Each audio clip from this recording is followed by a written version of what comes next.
Hello and welcome back to the channel. Today I'm playing Dice Chess, where rolling 3 die determines what pieces you're allowed to move. My goal is to win 5 games. Let's get started with game number 1. Alright, game number 1 we get the white pieces and we roll one single pawn. This is pretty much the only variant where I would rather move my pawn, because then I can set up this sort of 4-move checkmate idea. And the opponent gets no moves. Alright, roll again.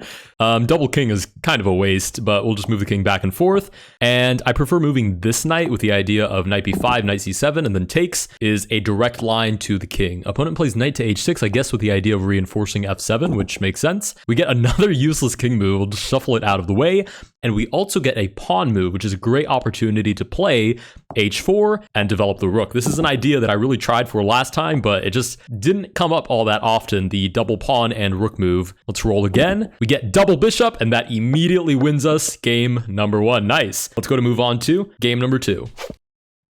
All right, game number 2, we get the black pieces. Opponent rolls double knight and chooses to develop normally, which is interesting because knight b5 or knight d5 is the more common idea, and we get no moves on the table. This is quite unfortunate. Opponent doesn't get any moves either. Let's roll again. We get a single knight move. Okay, let's try knight c6, and then we kind of have to waste this rook move. We have the idea now of knight b4, knight c2, take the king. Opponent also gets a knight move, but decides to play knight g5 instead of knight to b5. So this has a direct line. I don't believe this does. We get another knight move. I'm actually going to throw it towards the center because now there's 2 different ways. Not that that really matters. And then we have to throw away this rook move as well. Opponent rolls double pawn, which instantly loses us the knight. So there goes that opportunity. And they get to set up this attack on f7, which is not looking good for us. We do get a pawn move as well as a queen move. So I could play this to directly hit the bishop, but I'd rather play e6 with the blocking idea and then develop the queen to capture the knight. Once again, we kind of have to throw away this rook move. All right, opponent gets queen, king, and pawn. This is definitely still an idea on the board. It's just less strong because there's no bishop. Our queen is immediately targeted. We do in fact get queen to f3. We get the king shuffling to the side. If we could roll double queen, that would be immense. But instead we get knight, pawn, and king. Okay, for the pawn, I really should do something about developing these rooks. So I'm gonna play h5. For the king, I'll just shuffle him over. And I guess the knight doesn't have to be a defensive piece. It could come out to f6. So let's play that as well. Hopefully the opponent doesn't roll pawn. That would be abysmal. Okay, no, double queen move! Loses us the game immediately if the opponent can see it. And they do, in fact, see that idea. With that, we lose game number 2. We are now 1 for 2. All right, game number 3, we get the black pieces. White gets a single knight move and does choose to go with knight to c3, and we get a single pawn move. We also get a bishop move to follow. Let's play e5 and then bishop to c5 so that double bishop wins immediately. Opponent gets a pawn move. We'll see if we get d4 or e3. e4, wow, completely ignores everything. Almost sets up 4 move, but the queen goes to g4 instead, which is amusing and unfortunately loses it. I could take bishop to f2 and just go for the win, but I think d5 and then taking up the queen is a little more concrete. For our knight move, let's play knight to c6 with that idea that triple knight, I guess, also wins. Opponent unfortunately rolls queen, which is no longer on the board, and otherwise gets rook and knight. We get knight, rook, and king. Interesting. So normally this would be an opportunity to castle, but unfortunately we have 2 pieces here blocking that idea. Let's instead play knight to d4 with the idea of double taking in 2 different ways. And for our king and rook, let's just play king to f8, seems relatively safe, and just kind of waste the rook move. All right, bishop, knight, and pawn for our opponent. Our opponent is definitely still in the game. There's this, take, and then maybe like f3 or something like that. Okay, we get a pawn capture instead. I mean, it's fine as well. Bishop to b5, doesn't hit the king anymore, and I guess our opponent picks up the pawn. So not really taking our most powerful pieces. We get a double king move. Let's just move him back to f8. And for our queen move, I could just pin the knight, and that seems pretty amusing. Seems to leave a lot of options on the table for me still. Opponent gets double pawn and rook, which almost certainly loses us a piece. Okay, the bishop g4. Oh, rook takes f7 is super strong. Holy smokes. I didn't even think that could be an idea. We get queen, bishop, and king. Okay, unfortunately, we can dismantle it by taking the knight, taking the rook, and with our bishop, what do we actually want to do? It's interesting because bishop back double wins, but bishop here triple wins. Let's play bishop to b4 so the knight can't really move or else double wins. Opponent gets double knight move. Thank goodness. I don't think that loses us more than a minor piece. And then also a bishop move. So maybe bishop to e8 if they're feeling really fancy. Okay, we do drop the knight on d4. We have eyes on the king. We'll see where this bishop ends up. Bishop to e8. Oh, our opponent's going for it. We roll double rook and a knight. Double knight doesn't do anything. Let's just take with the rook and then wait on e7, I guess. The knight to f6. I mean, there are so many pieces looking at the king. Something has to win here eventually. Our opponent does get a knight move. You really should never resign in this nor drawback chess because you never know what you're going to get. Like, double knight here could still potentially win. But we do, in fact, roll queen. Ultimately, it's a game of odds, and we had the odds in our favor. With that, we win game number 3. Let's go to move on to game number 4. All right, game number 4, we get the black pieces again. Opponent rolls knight and pawn. This would be the most concrete idea based off the openings that I have seen. We get c4 instead. That's really interesting. I haven't seen that yet. I wonder what the idea is behind that. We get a single knight move, so knight c6 with the idea that we've talked about on several occasions. An opponent gets knight and pawn. Ooh, they do set up that unfortunate double idea. And finally, we do get e4. Ooh, king to e2 means double knight actually wins.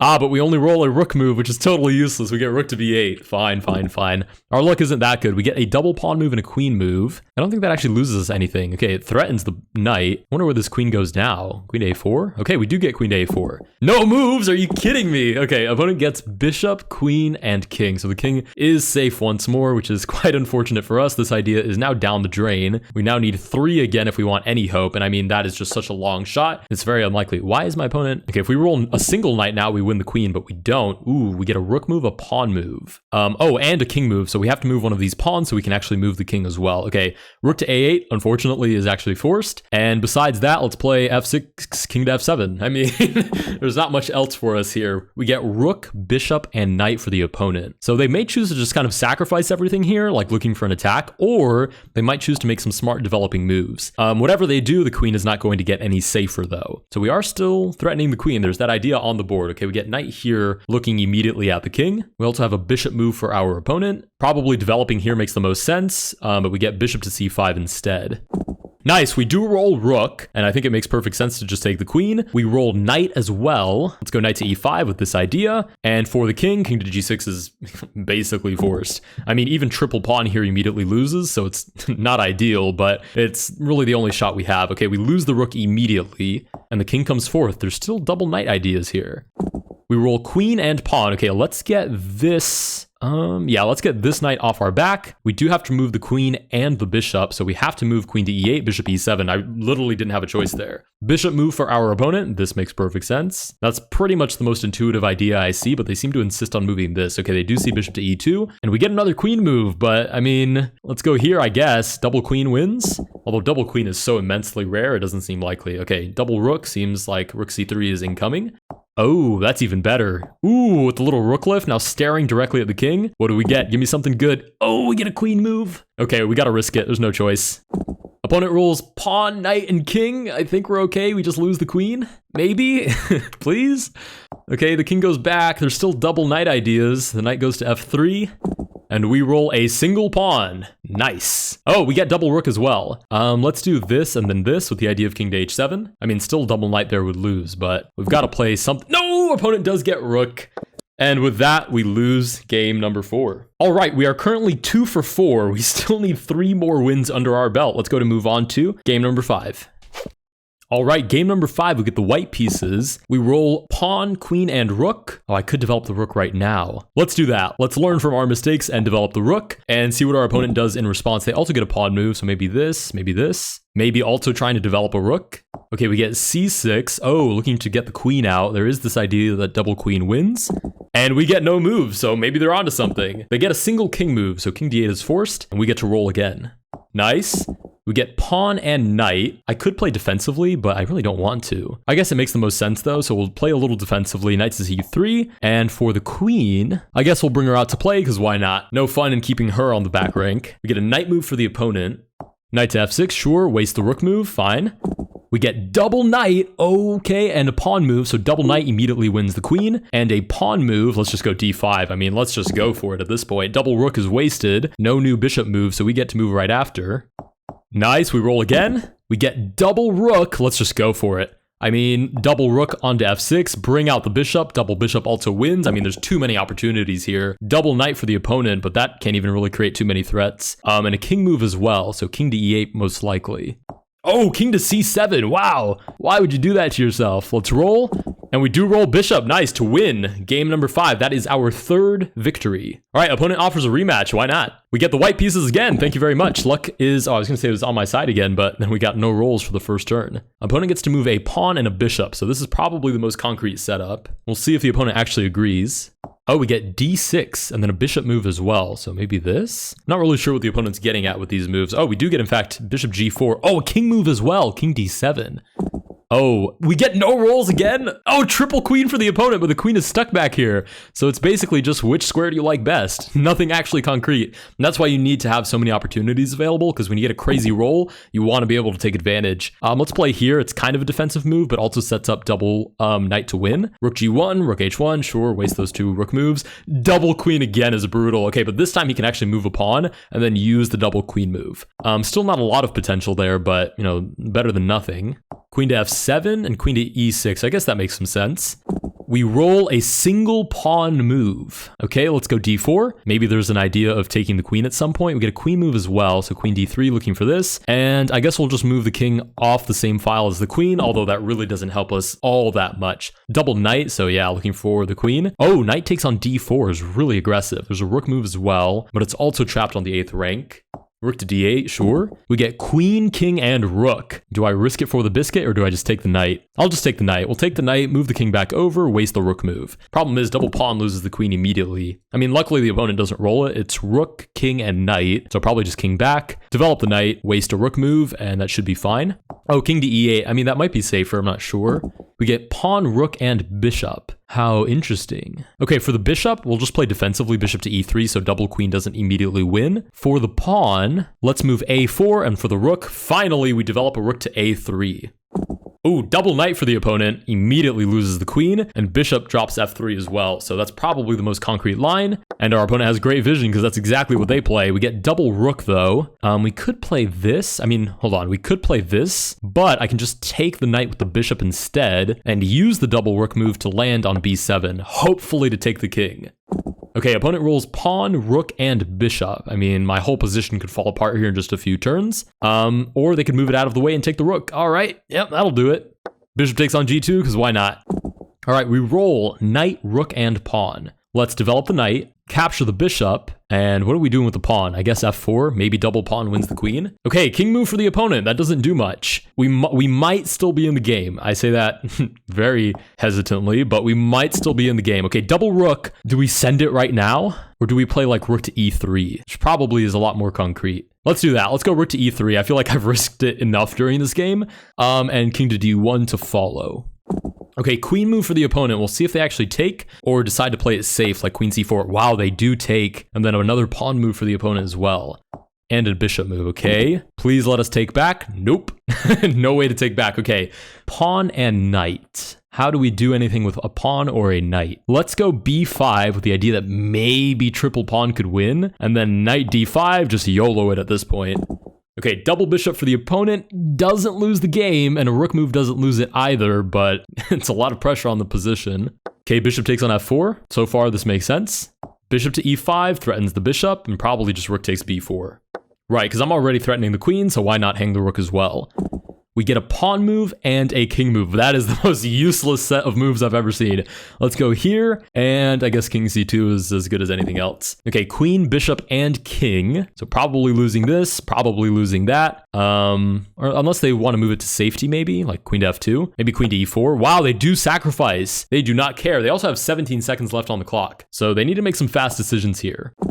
We roll bishop and knight. Okay, definitely taking the queen and definitely developing the bishop, I guess. I mean, I say definitely. We're not doing all that much here anyways. Ooh, only a king move. This is good.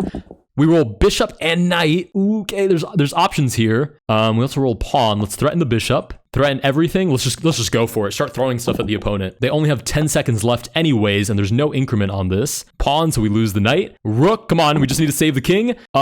King to d3, I guess, is as good as anything else. No moves. Nice. Pawn and king. Let's just keep them running. 2 seconds left for the opponent. No way. f5, roll again. We roll the king. Let's shuffle him over. They roll, but they don't have enough time to move. And for the first time, I think in the history of us playing dice chess, we win game number 6, which is our 4th victory with time, I guess. All right, opponent wants another rematch, so let's go for it. All right, we get the black pieces. We have 4 out of the 5 wins that we want, and we get to move a knight. Let's go knight to c6. Wasting another rook move, sure, why not? Opponent gets a pawn move. e4 is usually concrete, but we've seen that this opponent likes to play other strange stuff. Okay, e3, a little bit more modest, and immediately sets up the 4-move checkmate. Let's go, bishop c4. I know you want to. All right, we get a pawn move. And a queen move and a king move. Okay, d5, bring out the queen, shuffle the king over. Seems to be the most concrete. It's worth noting that you can't move other stuff if it limits your further movement later. So if you roll queen and king, you have to move a pawn in such a way that those other moves are possible. Okay, our opponent also goes to d1. We roll queen, bishop, and king. Let's offer, quote unquote, a queen trade. Develop the bishop to f5, looking for this. And then just king to c8, king to e8. I get it. Which one's better? I guess king to e8, so the rook can maybe come out at some point. It's kind of a loosey-goosey reason, but it might work. We get king, queen, and rook for the opponent. So they do take our queen. King basically has to go to e1. Rook just shuffles around, so no real point in overthinking this. Yeah, f1, I guess, makes a little more sense. We get 1 pawn move. Let's take back the queen. Develops the rook. Triple king. Come on, go for it. Be brave. No, he stayed on the back rank. Rook and knight. Let's play knight to b4 and take on h2. We're just trying to kind of crowd the opponent with pieces and see if that gives us a victory somehow. The opponent gets knight, bishop, and king. Ugh. Okay, maybe c8 was better. King move, e2 or e1. I mean, equally dangerous to 2 completely different ideas. King to e2. Oh, and we get double bishop to win our 5th game. That was game number 7 and our 5th victory. If you guys did enjoy this video, please consider liking and subscribing. Let me know down below if you guys have any strategies for dice chess. I honestly could use them at this point. And I will see you guys in the next one.